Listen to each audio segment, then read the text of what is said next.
Institute of Export and International Trade. Great to have you on the program with us. So before we get to the Baltimore port, how important is the Baltimore Beltway and the Route 695, not just for Maryland's economy, but for the U.S. economy and more globally, for the global economy as well?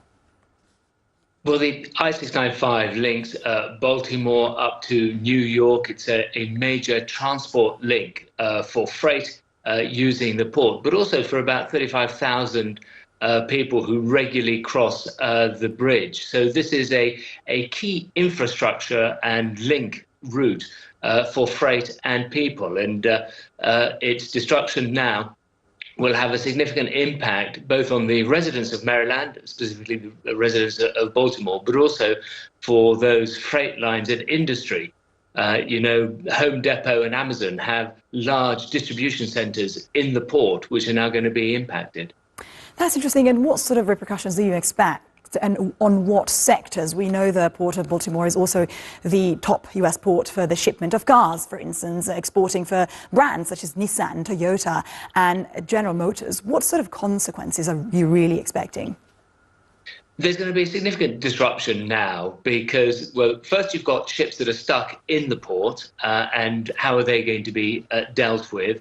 You've also got about 40 ships that were due to be docking within the next few days. Those are all going to have to be diverted. Now, there is spare capacity along the East Coast in New York, New Jersey and Norfolk, but the ships now going in are going to cause some congestion at those ports. But more importantly, the on-land supply chain and logistics sector is going to have to move and shift and will be disrupted as they try and reroute to now link up with the cargo due to be unloaded in those other ports. And with regards to exports, as you've highlighted, this is the US's primary route for cars into and out of the US. But most importantly, to the EU and the UK, of course, is the liquefied natural gas.